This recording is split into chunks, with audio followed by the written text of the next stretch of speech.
Bonjour à tous et bienvenue à Montpellier, au siège de la Chambre de métiers de l'artisanat de l'Hérault, où nous sommes en compagnie de Monsieur Lopez, président. Monsieur Lopez, bonjour. Bonjour. Alors on vous rencontre aujourd'hui pour faire le point sur les attentes d'un pan tout entier de notre économie dans l'Hérault, qui est l'artisanat. Nous sommes quelques jours après le second tour des élections municipales et je pense que vous avez un message ou même plusieurs messages à adresser à nos élus. Alors ce que je vous propose, c'est qu'on aille dans votre bureau pour en discuter. Avec plaisir. On vous suit.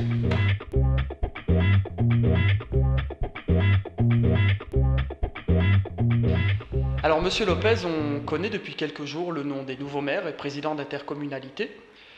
Quel est votre message à leur intention et surtout, qu'est-ce que vous attendez d'eux? Qu'est-ce que vous avez à leur proposer? Alors, à leur proposer, pour le moment, nous allons attendre qu'ils soient installés pour voir un petit peu ce qu'ils vont eux nous proposer, parce que c'est eux quand même qui dirigent, qui ont la gouvernance de leur municipalité. Alors, en revanche, ce que je peux dire, est-ce que nous pouvons nous leur proposer et leur demander, c'est d'être très vigilants justement sur la fiscalité avec cette CFE qui maintenant remplace, comme vous le savez, la taxe professionnelle qui a été supprimée par le précédent gouvernement. Et je crois que la meilleure des solutions serait qu'elle soit vue par les municipalités, les intercommunalités et les communautés d'agglomération, mais qui nous associent un petit peu à leurs projets, à leurs décisions. Ce serait la moindre des choses, de façon à ce qu'il n'y ait pas de débordement et que nos artisans s'y retrouvent et que tout se passe dans de bonnes conditions. Quel est le poids de l'artisanat dans l'Hérault? Alors, le poids de l'artisanat, à l'heure actuelle, dans le département de l'Hérault, c'est 26 655 entreprises artisanales.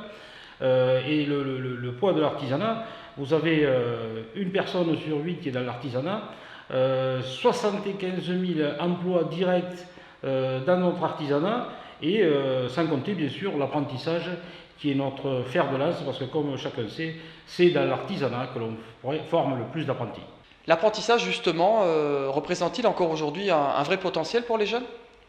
Absolument. En passant par l'apprentissage, on sait que 80 à 90% des jeunes qui sont dans nos entreprises artisanales, lorsqu'ils terminent leur stage de formation, trouvent du travail dans nos entreprises. Lorsqu'un artisan, vous savez, nous ne sommes pas comme les grands groupes, lorsque nous formons un jeune, nous le conservons, nous l'avons éduqué, nous l'avons mis à notre mesure, si l'on peut dire ainsi, c'est-à-dire qu'il va travailler exactement comme nous le souhaitons. La fiscalité des entreprises est assez lourde, notamment la fameuse CFE. Quelle est votre position sur la question?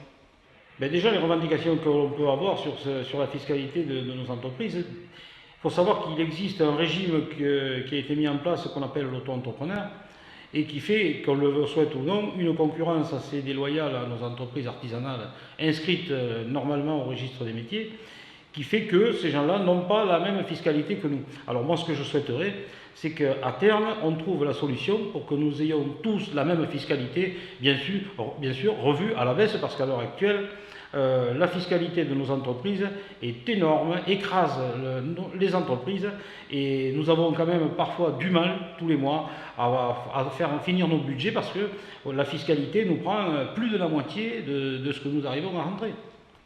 Vous défendez souvent une politique d'allotissement des marchés publics pour donner accès à certains marchés aux TPE. Est-ce que ces solutions sont vraiment efficaces ou est-ce qu'il faudrait envisager une solution tierce, comme par exemple le regroupement d'entreprises? Absolument.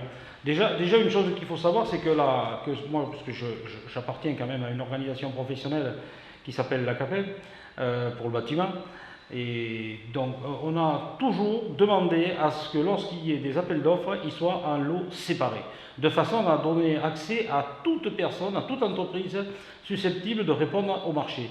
Et alors, il est évident que dans l'artisanat, nous avons des entreprises qui ne sont pas de taille importante.